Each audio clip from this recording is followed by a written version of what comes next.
నేను లెసన్ అయిపోయినాక మీకు క్వశ్చన్స్ అడుగుతా, ప్రైజ్ కూడా ఇస్తా. జవహర్ మల్ లక్ష్మీబాయి అనే ఇద్దరు దంపతులకు ఆయా వాళ్ళు ఆ ఊర్లో ఉంటారు. వాళ్ళకి కుమార్తెలు ఉండే. అయితే వాళ్ళ అమ్మగారు ఒక కొడుకుంటే బాగుండని చాలా దేవుణ్ణి మొక్కుకున్నారనమాట. వాళ్ళు సిక్కులోళ్ళు, సిక్కు మతస్థులు. తల మీద పాగా ఉందా, పగిడి ఉందా, కనిపిస్తుందా మీకు? వాళ్ళు భక్త సింగ్ గారి తల్లి తండ్రి అనమాట. సరే, ఇలా ఉంటే ఒకరోజు చాలా రోజుల నుంచి ఆమె ప్రార్థన చేసుకుంటా ఉందంట. వాళ్ళ సిక్కు మతస్థులుగా చేసుకుంటా ఉండిందంట, నాకు ఒక కొడుకు పుడితే బాగుండు అని.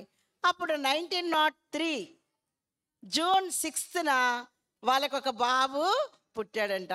ఆ బాబు పుట్టినప్పుడు వాళ్ళు చాలా సంతోషించి ఆ బాబుకి భక్త సింగ్ అని పేరు పెట్టారు. ఏమని పేరు పెట్టారు? అయితే వాళ్ళు చాలా గొప్పోళ్ళంట. వాళ్ళకి ఫ్యాక్టరీ ఉందంట. మనం ఇప్పుడు బట్టలు ఉన్నాయి కదా, ఈ బట్టలు వాళ్ళే ఆ ఫ్యాక్టరీలో నేసేవాళ్ళంట. చాలా టెక్స్టైల్ మిల్స్ అట్లా ఉండేవాళ్ళంట. చాలా రిచ్ పీపుల్ అంట వాళ్ళు. అయితే వాళ్ళ అమ్మగారికి మొత్తం ఎంతమంది పిల్లలు తెలుసా? భక్త సింగ్ గారికి 5 బ్రదర్స్, 3 సిస్టర్స్. కనుక చాలా పెద్ద కుటుంబము, చాలా రిచ్ ఫ్యామిలీ వాళ్ళు. అయితే ఏమైందంటే ఒకరోజు ఈయనకు 12వ సంవత్సరం వచ్చినప్పుడు వాళ్ళ పేరెంట్స్ అనుకుంటారు పెద్ద విందు చేద్దామని ఆ జోయా ఊర్లో ఉండే వాళ్ళందరినీ పిలుస్తారు. పిలిచి పెద్ద బర్త్డే పార్టీ చేస్తారు. మీకు కూడా చేస్తారా? బర్త్డేస్ చేస్తారు కదా. సో అట్లానే పెద్ద బర్త్డే పార్టీ చేస్తే ఆ ఊర్లో అందరూ వచ్చి ఆశ్చర్యపోతారనమాట. అబ్బాబాబో, ఏం పెట్టారు, ఏం పెట్టారు! వెన్న, నెయ్యి, జాంగ్రీ, జిలేబీ, లడ్లు, ఎంత మంచి మటను, చికెను, ఆహా ఓహో అని అందరూ చాలా బాగా తిని, అంత రిచ్ వీళ్ళు, ఎంత గొప్పలని మొత్తం అక్కడ ఉండే గ్రామాలన్నిటికీ తెలిసిపోయిందనమాట. అప్పుడు ఒకరోజు ఏమైందంటే బందిపోటు దొంగలు వచ్చారు వాళ్ళ ఇంటికి. వీళ్ళు చాలా రిచ్ అనేసి చాలా బందిపోటు దొంగలు వచ్చి వాళ్ళ ఇంటి మీద దొంగతనం చేయడానికి ఇంటి మీద పడి వాళ్ళ ఫాదర్ని చంపేయడానికి కత్తి తీశారు. తీసినప్పుడు వాళ్ళ మదర్ ఏం చేశారంటే, అయ్యో మా భర్తను చంపకండి, మీకేం కావాలో తీసుకోండి అని వాళ్ళ బీరువా తాళాలు వాళ్ళకి దొంగల చేతికి ఇచ్చేసి, ఎవరిని మాకేమీ హాని చేయొద్దు, మమ్మల్ని ఎవరిని చంపొద్దు, మీకేం కావాలో అదంతా తీసుకొని వెళ్ళిపోండి అని ఆమె ఒంటి మీద ఉండే నగలు, బీరువా తాళాలు ఇచ్చేసి ఆ ఘోరమైన విపత్తు ఆగిందనమాట. లేకపోతే ఆ రోజే వీళ్ళందరూ చనిపోయేవారు. కనుక దేవుడు చిన్నప్పటి నుంచి కూడా ఎవరినైతే ఏర్పాటు చేసుకుంటాడో వాళ్ళ పట్ల ఒక ఉద్దేశం కలిగి ఉంటాడనమాట. తర్వాత ఏమైందంటే ఈయన చిన్నప్పటి నుంచి కూడా ఈయనకి ఎప్పుడు కూడా ఒక ఆలోచన ఉండేది. చిన్న బాబుగా ఉన్నప్పుడే ఒక ఆలోచన ఉండేది, అసలు దేవుడెవరు, నిజమైన దేవుడెవరు, ఉంటే నాతో ఎందుకు మాట్లాడు, నువ్వు ఎక్కడున్నావు దేవా అని గట్టి గట్టిగా ఆ ఊర్లో కొండల దగ్గరికి వెళ్ళి గట్టిగా అరిచేవాడంట. దేవుడుంటే నాకు మాట్లాడాలి, నాకు కనబడాలని. ఆ తర్వాత ఆయనకి రోజు కొన్నిసార్లు ఒక కళ వచ్చేదంట. ఆ కళలో ఎట్లొచ్చేదంటే ఆయన ఒక కొండ ఎక్కినట్టు, ఒక కొండ, పెద్ద కొండ ఎక్కినట్టు, సులభంగా ఎక్కినట్టు అనిపించేదంట. ఎక్కిన తర్వాత అక్కడి నుంచి ఎవరో పడేసేవాళ్ళంట. పడేస్తే ఆ పడతా ఉంటే దొర్లుకుంటే, కొండ మీద నుంచి ఇట్లా దొర్లుకుంటే వచ్చేటప్పుడు రాళ్ళు, సూది మనల్ లాంటి కంకర రాళ్ళు గుచ్చుకుంటున్నట్లు చాలా బాధ వచ్చేదంట. ఏడ్చేవాడంట ఆయన, నిద్రలోనే ఆ బాధకి ఏడ్చేవాడంట. ఆ తర్వాత మళ్ళీ కొంతసేపటికి కింద పడిపోతే చక్కటి పరుపుల మీద పడిపోయినట్టు ఆ బాధ అంతా పోయేదంట. ఆ కళ ఎప్పుడు చాలాసార్లు వచ్చేదంట. ఏంటి ఈ కళ ఇలా వస్తుంది నాకు అని అనుకునేవాడంట. కానీ ఆ కళకి ఆయనకి అర్థం తెలియలేదనమాట, చిన్నోడు గనక. తర్వాత ఏమైందంటే ఆయన మాది సిక్కు మతం, మేము చాలా గ్రేటు, మేము వేరే వాళ్ళలాగా కాదు, మేము చాలా వేరే వాళ్ళతో కలవకూడదు, మేము సపరేట్గా ఉండాలి అని సిక్కు మతం అంటే ఆయనకి ఎంతో గొప్ప గౌరవం అనమాట. చాలా గౌరవంగా ఆయన సిక్కు మతం గురించి ఆలోచన చేసేవాడు. అయితే ఒకరోజు ఏమైందంటే వాళ్ళ స్కూల్లో ఆయన 10th క్లాస్ అయిపోయిన తర్వాత ఆయన క్లాస్ ఫస్ట్ వచ్చాడంట. ఇప్పుడు మన వాళ్ళు గిఫ్ట్లు తీసుకున్నారు కదా, చక్కగా కంఠద వాక్యాలు చెప్పిన వాళ్ళు, రాసిన వాళ్ళంతా గిఫ్ట్స్ తీసుకున్నట్టు ఆయన కూడా ఫస్ట్ ర్యాంక్ వస్తే వాళ్ళ స్కూలు క్రిస్టియన్ స్కూల్ అనమాట. ఆ స్కూల్లో చక్కటి బైబిల్ గిఫ్ట్ ఇచ్చారంట. ఏమిచ్చారు? కనిపిస్తుందా మీకు? చక్కటి బైబిల్, హోలీ బైబిల్ అని రాసి గిఫ్ట్ ఇస్తే ఆ ఆ బైబిల్ తీసుకొచ్చుకొని, ఇది చాలా బాగుంది, కానీ ఈ క్రైస్తవులు అంటే నాకు ఇష్టమే లేదు, ఈ యేసు దేవుడు అంటే నాకు అసలే ఇష్టం లేదు, ఈ బుక్ అంటే నాకు అస్సలు ఇష్టం లేదని చెప్పి ఆ రెండు అట్టాలు మాత్రం చాలా బాగున్నాయి, లెదర్ మాత్రం నేను ఎంచుకుంటా, ఈ బుక్ మొత్తం చింప అవతల పడేస్తా అని చెప్పి ఆయన ఏం చేశాడంటే ఆ లెదర్ మాత్రం, అట్టలు మాత్రం ఆయన ఉంచుకొని ఆ బుక్ మొత్తం చింపవతలు పడేస్తాడు. తర్వాత ఒకరోజు ఏమవుతుందంటే ఆయనకి యేసుప్రభు అన్న, క్రైస్తవులన్నా అస్సలు ఇష్టం ఉండదు. ఒకరోజు వాళ్ళకి ఫ్యాక్టరీ ఉందని చెప్పాను కదా, ఫ్యాక్టరీలో ఏం తయారు చేస్తారు? గుడ్ గుడ్, బట్టలు తయారు చేస్తారు. ఆ ఫ్యాక్టరీ చూడటానికి ఒక ఇంగ్లాండ్ దేశం నుంచి ఒకళ్ళు వచ్చారంట ఆ ఫ్యాక్టరీ విజిట్ చేయడానికి.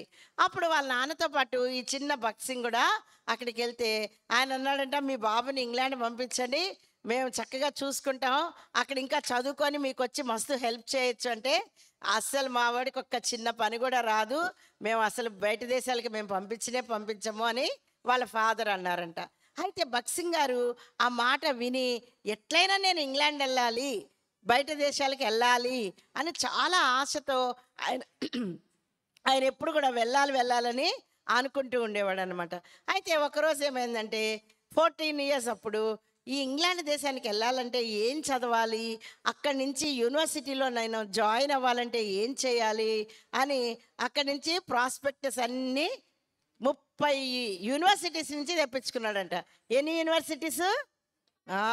చిన్నప్పటి నుంచి కూడా ఆయనకి చాలా తెలివితేటలు, తర్వాత పట్టు, ఒక పని చేయాలంటే ఆ పని సాధించి తీరాలని ఉండేదన్నమాట.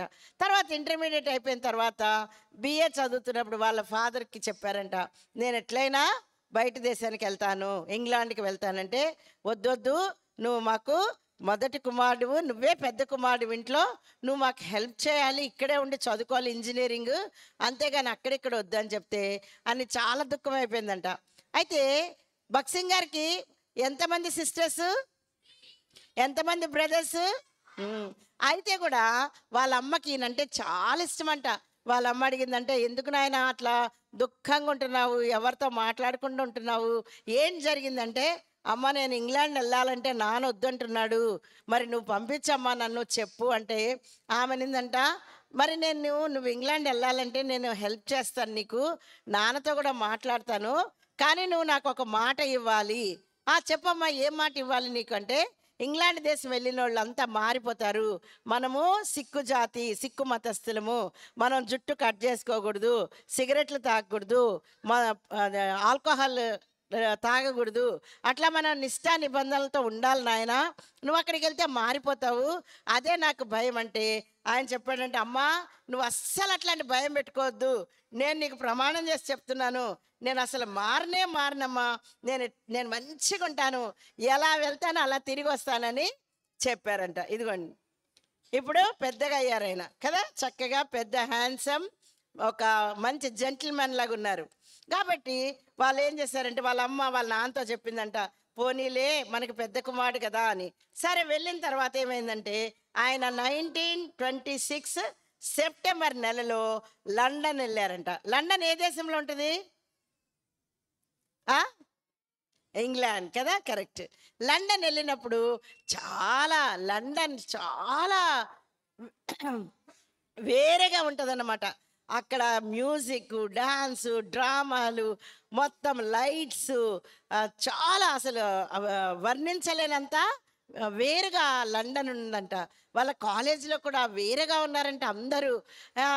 అప్పుడు బక్సింగ్ గారు అనుకున్నారంట, అయ్యో నేను ఇలా ఉంటే లాభం లేదు, నేను కూడా సూటు బూటు వేసుకోవాలి, అన్నీ కుట్టించుకోవాలి నేను అని చెప్పి మొత్తం ఆయన మారిపోయారంట. ఇంకా ఒక 6 నెలల తర్వాత ఇంత పెద్ద జుట్టు రోజు కడుక్కోవాలి, రోజు చుట్టుకోవాలి, టర్బన్ పెట్టుకోవాలి, ఇదంతా ఎందుకులే అని ఏం చేశారు, ఆయన హెయిర్ కూడా కట్ చేసేసారంట. ఇంకా ఆయన ఇష్టానుసారంగా ఆ జీవితము ఆయన జీవిస్తూ ఉన్నారు. కానీ చదువులో మాత్రం ఆయన ఫస్ట్ అనమాట. మెకానికల్ ఇంజనీరింగ్ లండన్లో ఆయన చదువుకున్నారు. తర్వాత ఏమైందంటే, వాళ్ళకి ఇంటికి మాత్రం రెగ్యులర్గా ఉత్తరాలు రాస్తుండే అంట. నేను చాలా బాగున్నాను, మంచిగా చదువుకుంటున్నాను, నాకు డబ్బులు పంపించండి అని. ఆ, ఒక 100 రూపీస్ ఖర్చు అయిందనుకో, 200 రూపీస్ ఖర్చు అవుతుంది నాకు అని చెప్పి ఇంటికి మాత్రం లెటర్స్ రాసి మంచిగా డబ్బులు తెప్పించుకుంటూనే ఉండేవారంట. అలా ఉన్నప్పుడు మధ్యలో హాలిడేస్ వచ్చినాయి అంట. హాలిడేస్ వస్తే స్టూడెంట్స్ అందరూ ఇంగ్లాండ్ నుంచి కెనడా వెళ్తున్నారంట. కెనడా వెళ్తుంటే మరి భక్సింగ్ గారు కూడా, అరే నేను కూడా కెనడా వెళ్తే బాగుండని చెప్పి, సో చాలా మరి కెనడా వెళ్ళాలని చెప్పి ఆయనకి చాలా ఆశ ఉందన్నమాట. ఎట్లయినా సరే నేను ఈ దేశం ఇంగ్లాండ్ నుంచి కెనడా కూడా వెళ్ళి అక్కడ కూడా చూడాలి, కెనడాను కూడా నేను చూడాలని చెప్పి ఆయన నిర్ణయం చేసుకొని 1928 మరి ఆగస్టు 11న షిప్లో కెనడా బయలుదేరి వెళ్ళారనమాట. అయితే ఏమైందంటే, మీరు ఎప్పుడైనా షిప్ ఎక్కారా? ఓడ, పడవ, తెప్ప ఏది లేదు కదా. షిప్ సముద్రంలో వెళ్తుంది అనమాట. అయితే సముద్రంలో 2-3 అంతస్తులు ఉంటాయి షిప్లో. ఇప్పుడు మన ఇల్లు ఎలా ఉంది, మన మందిరం ఎలా ఉంది, అలాగే ఉంటుంది షిప్. కింద మొత్తము మెషినరీ ఉంటుంది. ఆ తర్వాత ఈ మధ్యలో మొత్తం కిచెన్, డైనింగ్ హాలు అవన్నీ ఉంటాయి. తర్వాత ఫస్ట్ ఫ్లోర్లో మరి మామూలుగా అందరూ మనలా అంటే తక్కువ టికెట్ తీసుకున్న వాళ్ళు ఉంటారనమాట. ఆ పైన ఫస్ట్ క్లాస్ అంటారు, అది మొత్తం చాలా తెరలుండి కర్టన్స్ ఉండి బ్యూటిఫుల్గా ఉండి అక్కడ చాలా గంభీరంగా ఉంటుంది. ఓన్లీ రిచ్ పీపులే ఆ టికెట్ కొనుక్కోగలుగుతారు. సపోజ్ మామూలు టికెట్ 500 అనుకోండి, 500 అనుకోండి, ఆ టికెట్ 5000 ఉంటుందంట. కాస్ట్లీ కదా. 500 మామూలు టికెట్ అయితే మరి ఫస్ట్ క్లాస్ టికెట్ 5000 ఉంటుంది అన్నమాట. అది చాలా విలువైన మంచి అందంగా చాలా క్లీన్గా బ్యూటిఫుల్గా రమ్యంగా ఉంటుంది. అక్కడ మ్యూజిక్ ఉంటుంది, అందులో చర్చ్ కూడా ఉంటుందంట. ఒక చర్చ్ ఉంటుంది, అందులో ఒక డైనింగ్ హాల్ ఉంటుంది. అందులో డైనింగ్ హాల్లో వెండి స్పూన్లు, వెండి గిన్నెలు, వెండి పాత్రలు ఉంటాయన్నమాట. అంత రిచ్ పీపుల్ ఆ ఫస్ట్ ఫ్లోర్లో, టాప్ ఫ్లోర్లో ఉంటారు. అయితే భక్సింగ్ గారికి అనిపించిందంట, ఎట్లయినా నేను ఫస్ట్ ఫ్లోర్ కాదు, ఈ టాప్ ఫ్లోర్కి వెళ్ళి చూసి రావాలి, ఎంత అందంగా ఎంత రమ్యంగా ఉంది కదా అని చెప్పి అనుకున్నారంట. అనుకొని ఆగస్ట్ 11న మరి 1928 ఆ రోజు బయలుదేరి ఆ షిప్లో వెళ్ళేటప్పుడు నిర్ణయం చేసుకున్నారంట, ఈ ఎట్లా వెళ్ళాలి నేను, అందరికీ ఎంట్రీ ఉండదు, టికెట్ చూపిస్తేనే ఆ పైన టాప్ ఫ్లోర్కి వెళ్ళాలి. ఈయన దగ్గర ఏం టికెట్ ఉంది, ఆర్డినరీ టికెట్ ఉంది, 3rd క్లాస్ టికెట్ ఉంది, ఫస్ట్ క్లాస్ టికెట్ లేకపోతే ఎంట్రీ ఉండదు అని మదన పడతా ఉన్నంట. ఎట్లయినా నేను చూడాలి, ఎట్లయినా నేను చూడాలి అని అనుకుంటా ఉంటుంటే అప్పుడు ఒక ఫ్రెండ్ చెప్పాడంట, ఏంటి నీ బాధ అంటే అన్నంట, నేను టాప్ ఫ్లోర్కి వెళ్ళాలి ఎట్లయినా అన్నంట. అవునా, టాప్ ఫ్లోర్కి వెళ్ళాలా, అయితే మనకు ఒక సదుపాయం ఉంది, మరి నీకు ఇష్టముందో లేదో కానీ అంటే, చెప్పు నేను ఎట్లయినా టాప్ ఫ్లోర్కి వెళ్ళాలి అంటే, ఏం లేదు, ఎవ్రీ సండే ఆదివారము పైన చర్చ్ జరుగుతుంది, టాప్ ఫ్లోర్లోనే చర్చ్ ఉంటుంది, ఆ చర్చ్కి అయితే అందరూ వెళ్ళొచ్చు. ఆ చర్చ్కి వెళ్ళాలంటే నిన్ను టికెట్ అడగరు, ఫస్ట్ అదేంటి 3rd క్లాసా, 2nd క్లాసా, ఫస్ట్ క్లాసా అని టికెట్ అడగరు. ఎవరైనా సరే ఆదివారం ఆ చర్చ్కి మనము వెళ్ళొచ్చు అని చెప్తారనమాట ఆ ఫ్రెండ్. అప్పుడు ఈయన అనుకుంటాడు, అబ్బా చాలా సంతోషం అయిపోతుంది. కానీ మళ్ళీ చిన్న డౌట్ వస్తుంది, ఈ క్రైస్తవుల చర్చికి నేను ఎందుకు వెళ్ళాలి, ఈ క్రిస్టియన్స్ చర్చికి నేను వెళ్ళొద్దులే అనుకుంటా.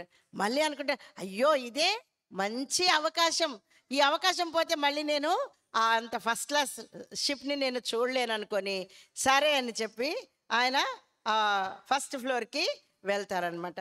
వెళ్ళినప్పుడు అక్కడ మంచి పాటలు పాడుతూ ఉంటారు.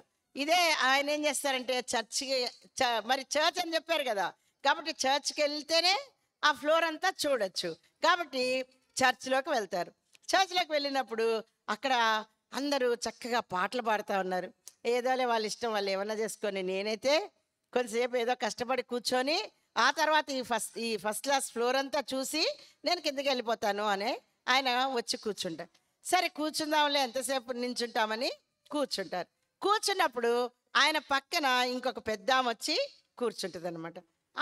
అప్పుడు ఏమవుతుందంటే కొంతసేపు వాక్యం చెప్తారు, కొంతసేపు పాటలు పాడతారు. భక్సింగ్ గారికి ఏం అర్థం కాదు.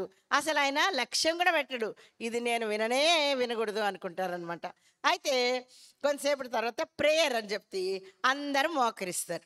భక్సింగ్ గారు మధ్యలో కూర్చుంటే లెఫ్ట్ సైడ్ మోకరిచ్చారు, రైట్ సైడ్ మోకరిచ్చారు. మరి ఇప్పుడు ఏం చేయాలి? అటు ఇటు చూస్తే వాళ్ళు మోకరించిన వాళ్ళు కూడా పెద్దోళ్ళంట, అంటే నాలాగా ఏజ్డ్ పర్సన్ అనమాట. అప్పుడు ఆయనకి అనిపించిందంటే, అయ్యో వీళ్ళని ఎందుకు డిస్టర్బ్ చేయాలి, పాపం పెద్ద వయసు కదా, మోకరించారు, వాళ్ళ మీద నుంచి దాటుకుంటే వెళ్తే మర్యాదగా ఉండదు అని ఆలోచించుకొని కూర్చున్నారంట. ఆయన కూర్చున్న తర్వాత కొంతసేపటికి ఆయనకి అనిపించిందంట, నేను మా సిక్కు దర్గాకి అక్కడికి వెళ్తే నేనేం చేస్తా, మోకరిస్తా. మరి మా ఫ్రెండ్స్ తోటి ముస్లిం మసీద్కి వెళ్తే కూడా వాళ్ళ నియమాలు పాటిస్తా. ఒకవేళ హిందూ టెంపుల్కి వెళ్తే కూడా చెప్పులు ఇప్పేస్తాము లోపలికి వెళ్ళాలంటే. కనుక నేను ఇక్కడ కూడా ఈ క్రైస్తవుల మర్యాద నేను కూడా పాటించాలి, మరి వాళ్ళు గౌరవించాలి కదా నేను కూడా అని ఆయన ఏం చేస్తారంటే మోకరిస్తారనమాట. ఆ మందిరంలో మోకరిస్తారు. మోకరించినప్పుడు ఆయనకి వెంటనే ఆయన హృదయంలో గొప్ప మార్పు కలుగుతుంది. ఎవ్వరు ఆయనకి చెప్పలేదు వాక్యం. ఆయన వాక్యం చెప్పినప్పుడు కూడా ఆయన శ్రద్ధగా ఆలకించలేదు. కానీ దేవుడు ఆయనతో ఆ చర్చ్లో, ఆ ఓడలో ఆయనతో మాట్లాడతారు. ఆయనకి ఒక స్వరం వినబడుతుంది. కనుక వెంటనే ఆయన అక్కడ ఎంతో గుర్చబడి కృంగి, అలాగే నీవే సత్యమైన దేవుడువు, నీవే సత్యమైన దేవుడు అని చెప్పి ఆయన ఆయనకు తెలియకుండానే ఆయన వచ్చిస్తూ ఉంటాడనమాట. ఆ తర్వాత ప్రార్థన అయిపోయిన తర్వాత మళ్ళీ ఆయన వచ్చేస్తారు. అది ఎప్పుడంటే మరి కెనడా దేశానికి, అక్కడి నుంచి ఈ అనుభవం తర్వాత ఆయన కెనడా దేశానికి డిసెంబర్ 14న మరి డిసెంబర్ మాసంలో కెనడా రీచ్ అవుతారు. ఆగస్టులో షిప్ ఎక్కారు కదా. August, September, October, November, December, ఎన్ని నెలలు పట్టింది కెనడా వెళ్ళటానికి? 4 months పట్టింది. అప్పట్లో ఫ్లైట్స్ అంటే ఏరోప్లేన్ చాలా కాస్ట్లీ కాబట్టి మోస్ట్లీ వేరే దేశాలకు వెళ్ళాలంటే షిప్లోనే వెళ్తారన్నమాట. కనుక ఆయన ఎంతో మరి ఈ ఈ అనుభవాన్ని ఆయన అనుకుంటూ ఇలా ఎందుకు జరిగింది నాకు అని ఆయన నిశ్చయంగా చూసుకుంటా ఉంటారనమాట. అదే పదే పదే ఆ మాటలు ఆయనకు గుర్తొస్తూ ఉంటాయి. తర్వాత మరి రూమ్కి వెళ్ళి ప్రార్థన చేసుకుంటారు. ప్రార్థన చేసుకున్నప్పుడు ఆయనకి పాపిని అని ఆయన ఒప్పించబడతారన్నమాట. కనుక ఆయనకి డైరెక్ట్గా యేసుప్రభువే ఆయనతోటి మాట్లాడిన కారణాన ఆయన దేవుణ్ణి అంగీకరించారు. తర్వాత ఏమవుతుందంటే కొన్ని రోజులకి కెనడా వెళ్ళిపోయారు.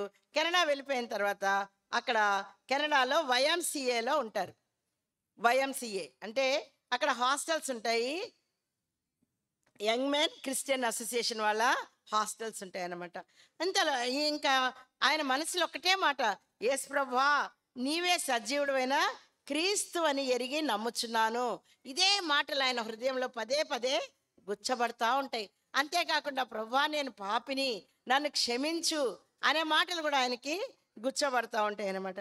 తర్వాత ఏమవుతుందంటే ఒక ఫ్రెండ్ కలుస్తారు. ఈ YMCAలో ఒక ఫ్రెండు కలుస్తారు. ఆయన చాలా సంతోషంగా ఉంటాడు. ఆయన ముఖం చూస్తే ప్రకాశంగా ఉంటుంది, ఎంతో సంతోషంగా ఉంటాడు.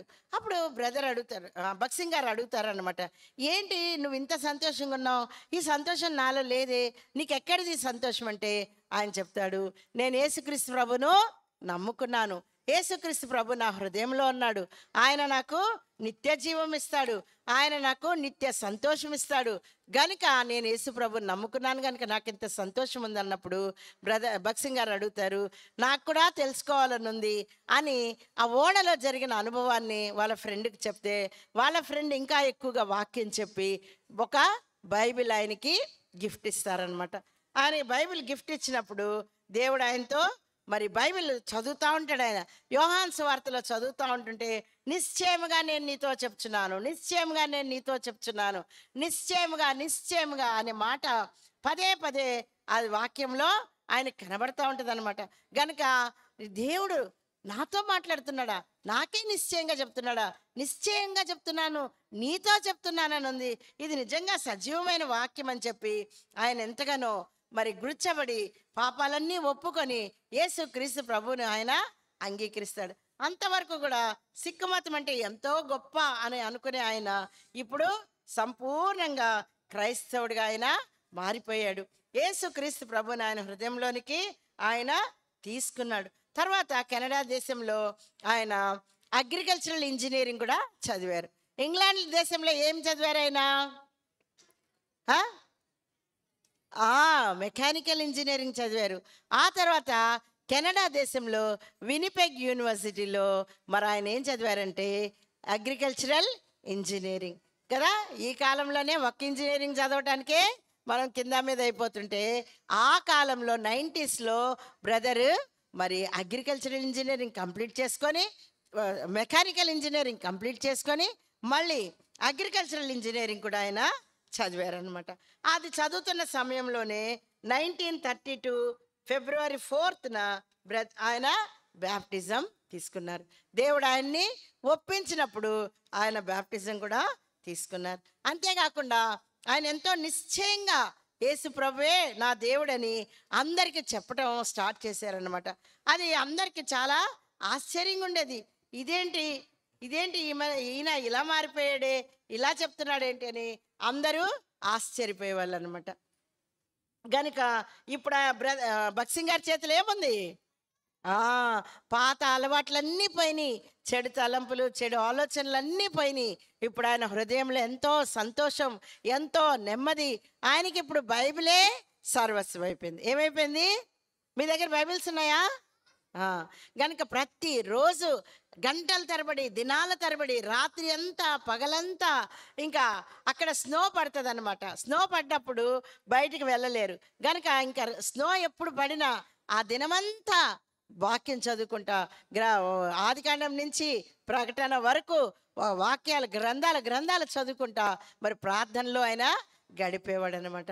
కనుక దేవుని వాక్యము ఆయనకి ఎంతో ప్రియమైందిగా అయిపోయింది.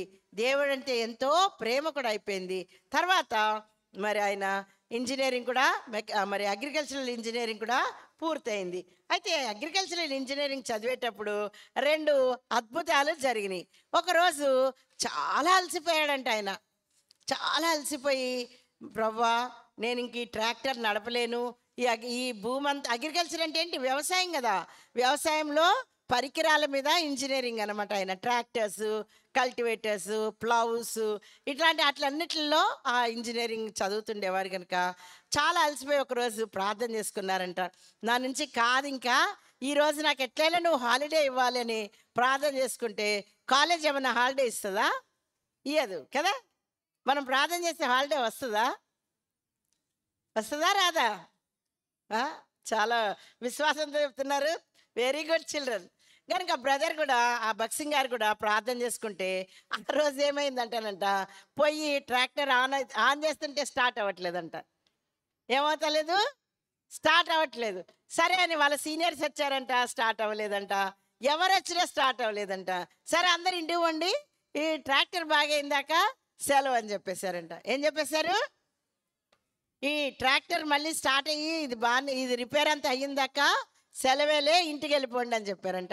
అప్పుడు బ్రదర్ అక్కడే దేవుణ్ణి ఎంతో స్తుతించి, ప్రార్థన ఆలకించేవాడు, ప్రార్థనకి జవాబిచ్చేవాడని ఆయన ప్రేయర్ చేసుకున్నాడు అనమాట.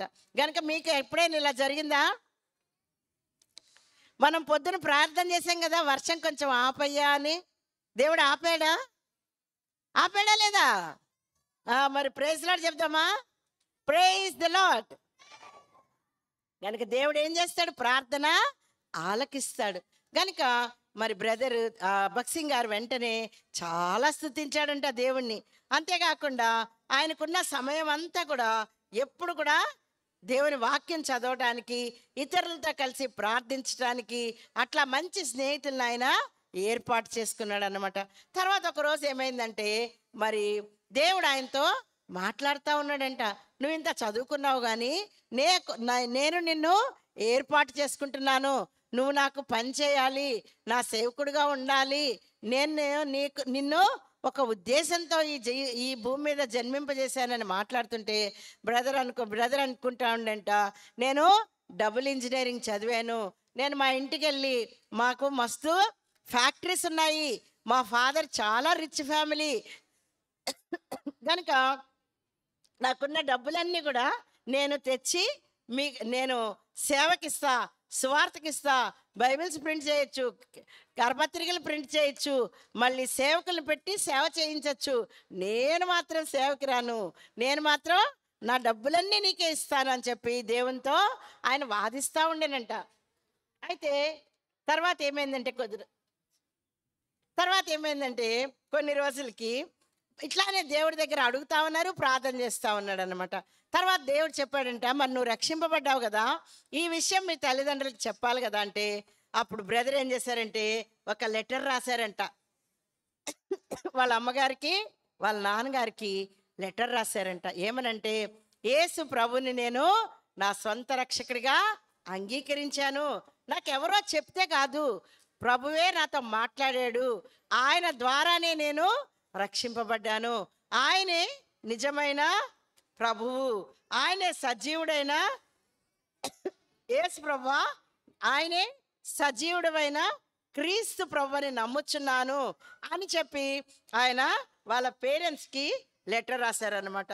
రాసి నేను ఇక్కడ చదువు అంతా ముగించుకున్నాను, మరి నేను వస్తున్నాను అని లెటర్ పోస్ట్ చేశారు. ఆ కాలంలో ఒక లెటరు వేరే దేశం నుంచి మన దేశానికి రావాలంటే కనీసం 3 నుంచి 4 నెలలు పట్టేదన్నమాట. ఈ లోపల ఇక్కడ ఏం జరిగిందంటే, మరి బ్రదర్ ఒకరోజు ఒక మందిరానికి వెళ్ళారంట, ఒక చర్చ్కి వెళ్ళినప్పుడు ఆ చర్చ్లో ఏం జరిగిందంటే, చాలామంది మాట్లాడుతూ ఉంటుంటే ఒకరు వచ్చి అడిగారంట, మీరు దేవుని నమ్ముకున్నారు కదా, మీరు కూడా వచ్చి మాట్లాడండి, మీ సాక్ష్యం చెప్పండి అంటే, బ్రదరు ఏం చెప్పాలి సాక్ష్యం నేను అని అనుకొని సరే అని చెప్పి ప్రార్థన చేసుకొని లేచి మాట్లాడటం స్టార్ట్ చేశారంట. ఆ దేవుడు ధారాళంగా ఆయనకి వాక్యం ఇచ్చాడంట. ఆ వాక్యం చెప్పిన తర్వాత ఆయన సాక్ష్యం చెప్పుకున్న తర్వాత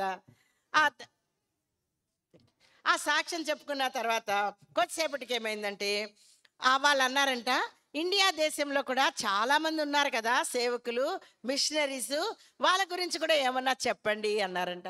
అంటే బ్రదర్ అన్నారంట, వాళ్ళు ఏమంత సరిగా పనిచేయరు, ఏదో ఉన్నారు కానీ వాళ్ళు ఏం పెద్ద మంచి పనులు ఏం చేయట్లేదు, అక్కడ ఏం పెద్దగా సేవ చేయరు వాళ్ళు మిషనరీస్ అని చెప్పి వాక్యంలో ఆయన చెప్పారంట. ఆ ప్రశ్నకి జవాబుగా చెప్పిన తర్వాత భోజనం చేశారు, ఇంటికి వచ్చేసి ఆయన ప్రార్థనకని మోకరిస్తే దేవుడు ఆయనతో మాట్లాడాడంట.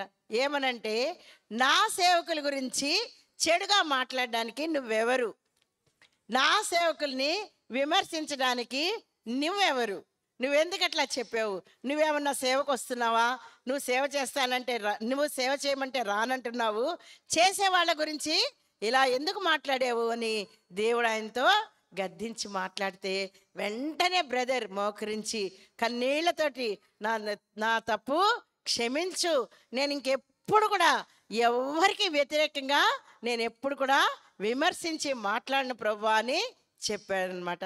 చూసారా పిల్లలు, మనం ఏం చేస్తాం, ఈజీగా మాట అనేస్తాం కదా, మనం ఇతరులని ఈజీగా డౌన్ సైజ్ చేసి అంటే దించేసి మాట్లాడతాం.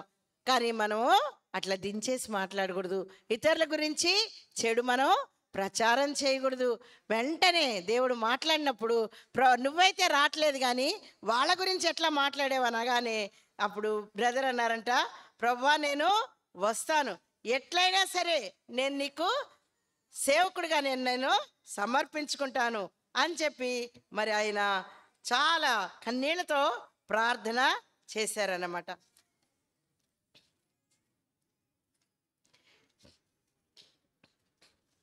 వెనక్కి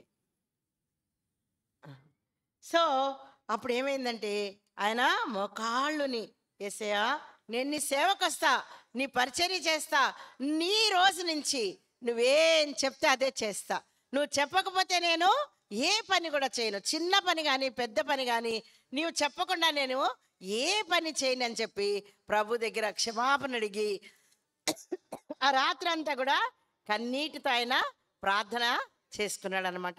చేసుకున్న తర్వాత ఎంతో మనస్సు చాలా నెమ్మదిగా అనిపించిందంట. తర్వాత ప్రభు దగ్గర కొన్ని షరతులు కూడా పెట్టాడంట దేవుడు. మొదటిది ఏంటంటే, మీ తండ్రి చాలా గొప్పవారు, ఆయన దగ్గర చాలా డబ్బులున్నాయి, ఆయనకి పెద్ద పెద్ద ఫ్యాక్టరీలు ఉన్నాయి అని నువ్వు అనుకుంటున్నావు కదా.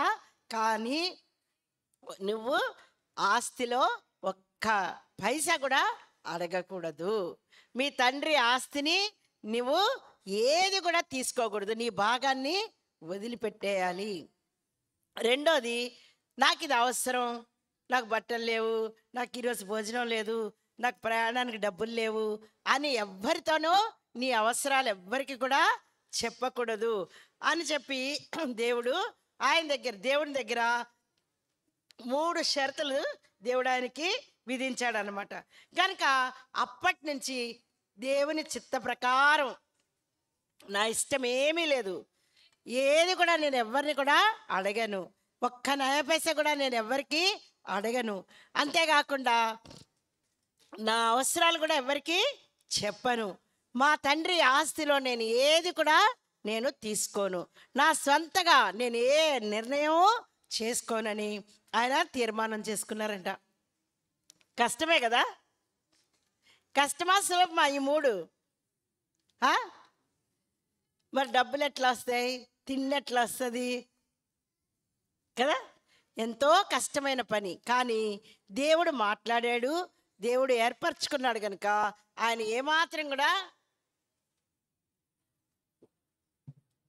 కష్టపడలేదనమాట. ఒకరోజు ఏమైందంటే, ఆయన దగ్గర డబ్బులే లేవంట. డబ్బులే లేకపోయేసరికి ఒక కోకో పౌడర్ మాత్రమే ఉందంట. అంటే చాక్లెట్ పౌడర్, లేకపోతే మనం ఏమనుకోవచ్చు అంటే ఏదైనా హార్లిక్స్ లాంటిది చిన్న ప్యాకెట్స్ ఉంటాయన్నమాట. అట్లాంటివి ఆయన దగ్గర ఒక చిన్న ప్యాకెట్సే ఉండినాయి అంట. రోజు ఆయన ఏం చేసేవారంటే, వేడి నీళ్ళల్లో ట్యాప్ దగ్గరికి వెళ్ళాలి, హాట్ వాటర్ ఆన్ చేసుకొని ఈ కోకో పౌడర్ అంటే చాక్లెట్ పౌడర్ లాంటిది ఆయన కలుపుకొని అదే డ్రింక్, అదే మజ్జిగ, అదే అన్నము, అదే పాయసం, అదే బిర్యానీ అనుకొని ప్రార్థన చేసుకొని తాగేవారంట. అయితే ఏనాడు కూడా వేరే వాళ్ళకి ఈరోజు నేను ఏం తినలేదు, నేను ఓన్లీ డ్రింక్ తాగే ఉన్నా, నేను ఇట్లా నేను అట్లా అని కనీసం ఆయన ముఖం కూడా అట్లా నీరసంగా కానీ విచారంగా కానీ ఉండేది కాదంట. అట్లా దేవుడు ఆయనకి సహాయం చేస్తూ వచ్చాడు అనమాట. తర్వాత ఒకరోజు ఏమైందంటే, ఆయన దగ్గర అస్సలు ఏం డబ్బులు లేవు. అయితే ఏం చేయాలి ప్రభువా, ఈరోజు నేను ఈరోజు బతకాలి అని ప్రార్థన చేసుకుంటా ఉంటే, ప్రార్థన చేసుకొని లేచి ఆయన కోట్ వేసుకొని కోట్ జోబులో చేయబెట్టారంట. చేయబెడితే ఏదో కాయిన్ లాగా దొరికిందంట. అరే ఈ కాయిన్ ఉంది, ఏం కాయిన్ ఇది అని చెప్పి అక్కడ ఒక చిన్న పాప, ఒక 10 years గర్ల్ ఉంటే ఆ పాపకి ఆ కాయిన్ ఇచ్చి, వెళ్ళి ఏమన్నా ఈ కాయిన్ డబ్బులకి ఏదైనా బ్రెడ్ కానీ బటర్ కానీ వస్తే కొనుక్కురామ్మా అని చెప్పారంట. అని చెప్తే ఆ పాప వెళ్ళిపోయింది. ఇంత లోపల ఆయన దగ్గరికి వాళ్ళ ఇంటి ఓనర్స్ వచ్చారంట. ఇంటి ఓనర్స్ వచ్చారనమాట. వస్తే ఆమె అన్నదంట, ఎందుకు ఇచ్చావు ఈ కాయిన్ అని అడిగిందంట కోపంగా. అడిగేసరికి బ్రదరు భయపడ్డారంట. అయ్యో ఏమన్నా తప్ప, ఇదేమన్నా చెల్లని నాణమా, నేనేమన్నా రాంగ్ ఇచ్చానా అని చెప్పి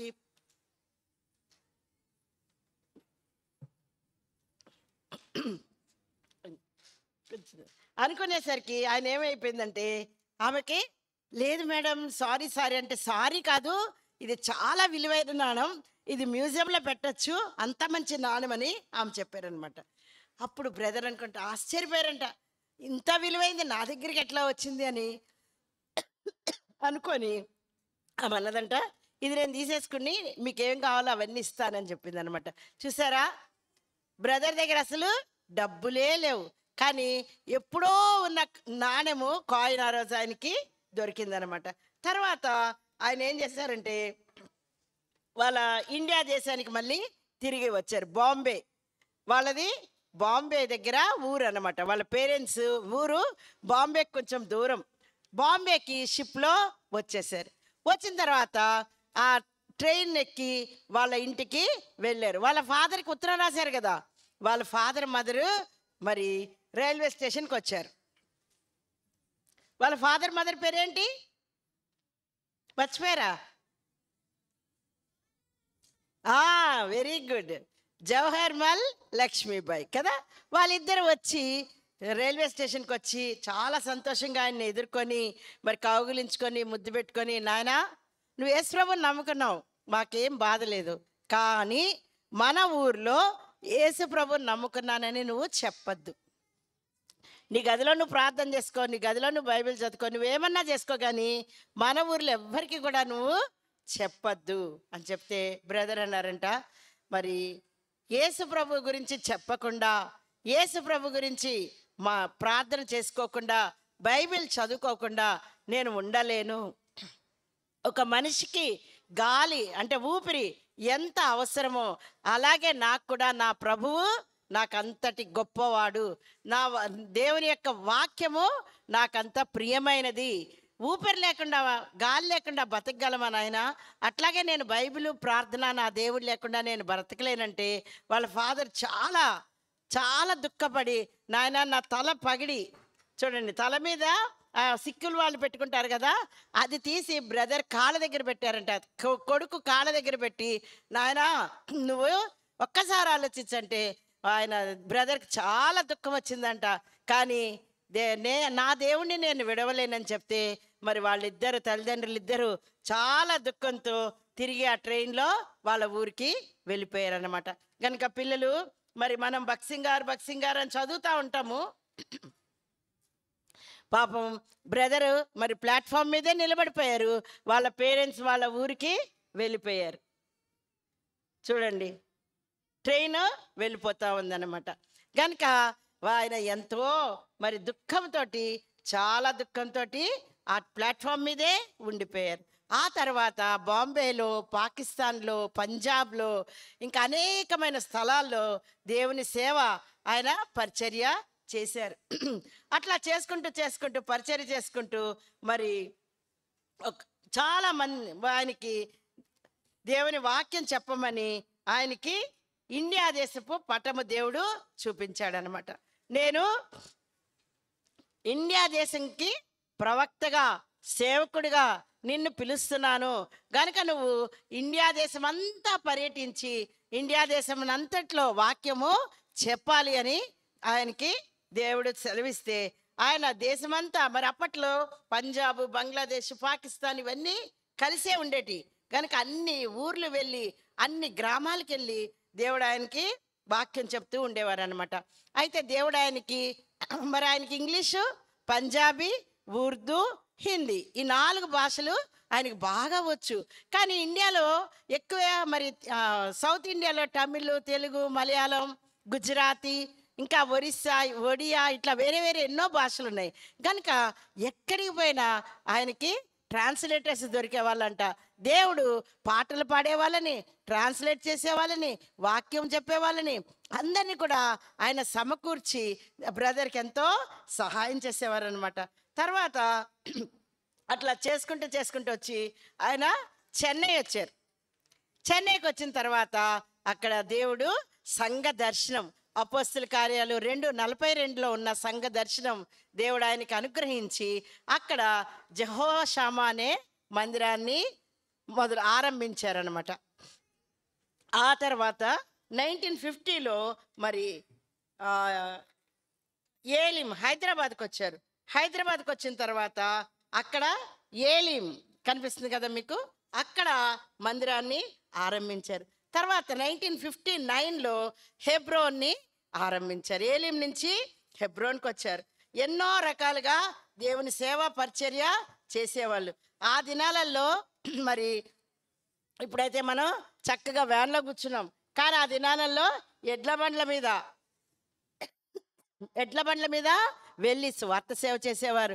కాలినడకన వెళ్ళి సువార్త చేసేవారు. అట్లా దేవుడు మరి ఒక్కడిగా పిలుచుకున్న బ్రదర్కి అనేక మందిని దేవుడు ఆయనకి సమకూర్చాడు. తర్వాత చెన్నైలోనే జెహోషామాలోనే ఆయన వాళ్ళ తండ్రి గారికి బ్యాప్టిజం కూడా ఇచ్చారు. దేవుని దయ వలన వాళ్ళ అక్కలు, వాళ్ళ అమ్మ, వాళ్ళ తండ్రి అందరు కూడా యేసు ప్రభుని నమ్ముకోగలిగినారు. కనుక వాళ్ళ ఇంటి వారిని కూడా దేవుడు రక్షించాడనమాట.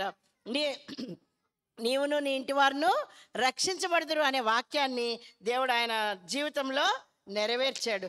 తర్వాత హెబ్రోన్ తర్వాత ఇంకా అనేకమైన సందర్భాల్లో మరి పరిచర్య జరిగిందనమాట. విబిఎస్ పరిచర్య 1964లో మనం ఇప్పుడు చేసుకునే విబిఎస్ పరిచర్య. తర్వాత ఓపెన్ ఎయిర్ పొద్దున మనం గాస్పుల్ క్యాంపెయిన్ వెళ్ళాం కదా, అట్లానే చూడండి గాస్పుల్ క్యాంపెయిన్ అందరూ బైబిల్స్ పట్టుకొని చక్కగా పాటలు పాడుకుంటూ రోడ్డు మీద సువార్త సేవ, బహిరంగ సువార్త సేవ చేయడం ఆరంభించారు. నెక్స్ట్ తర్వాత ఎంత పనిలో ఉన్నా కానీ బ్రదర్ మరి అందరికీ, విశ్వాసులందరికీ ఎవరైనా ప్రార్థన కోరితే వాళ్ళకి ప్రార్థన చేసేవారు. అర్ధరాత్రైనా తెల్లారుజామైన, కొన్నిసార్లు ట్రైన్ 12 గంటలకి 1 గంటకి మధ్యరాత్రిలో కూడా ఉండేదంట. అలాంటి వాళ్ళు వచ్చి తలుపు కట్టి అన్నా మాకు ప్రార్థన చేయంటే వెంటనే బ్రదర్ వచ్చి వాళ్ళకి ప్రార్థన చేసి ఆశీర్వదించి పంపించేవారు అనమాట. తర్వాత 1950s నుంచి హోలీ కాన్వకేషన్ అని పరిశుద్ధ మహాసభలని జరుగుతుండేవి అనమాట. అవి కూడా మరి 1950 నుంచి స్టార్ట్ అయ్యి ఆ 10 రోజుల పాటు ధారాళంగా పరిశుద్ధ సమాజ కూడికలు జరుగుతుండేవి. అవి హెబ్రోన్లో, హైదరాబాద్లో, తర్వాత కాలింపాంగ్లో, అహ్మదాబాద్లో, మరి చెన్నైలో, అంటే ఇప్పుడు మెడ్రాస్ కదా, మెడ్రాస్ అంటాం, చెన్నైలో, మన ఇండియాలో ఈ 4 స్థలాల్లో ప్రతి సంవత్సరం కూడా 10 రోజుల పాటు పరిశుద్ధ మహాసభలు జరిగేటివి. తర్వాత ఎన్నో రకాలుగా పాటలు, కొత్త పాటలు, దేవుని వాక్యానికి అనుసరించి పాటలు ఆయన రాయమనేవాళ్ళు. పాటలు రాసేటప్పుడు కూడా మరి బ్రదర్కి పంజాబీ, హిందీ తెలుసు కానీ తెలుగు, తమిళ్, మలయాళం తెలియదు. అయినప్పటికీ దేవుని వాక్యానుసారంగానే పాటలు రాయించేవారు అనమాట. అలాంటి పాటలే పాడాలి మనము, వాక్యం ఉన్నది ఉన్నట్టుగా పాట పాడాలి అని చెప్పి అట్లా ప్రోత్సహించేవారు. తర్వాత మరి ఇంకా బ్యాప్టిజమ్స్ ఇవ్వటము, తర్వాత ఇట్లా అనేక రకాలుగా వాక్యానుసారంగా ఆయన జీవించారు. తర్వాత ఇంకా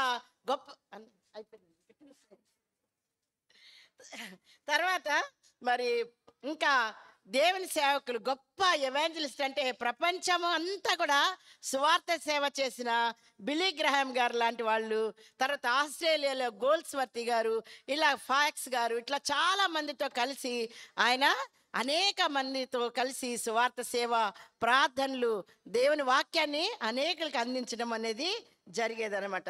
తర్వాత ఆయన మరి బైబిల్ వర్సెస్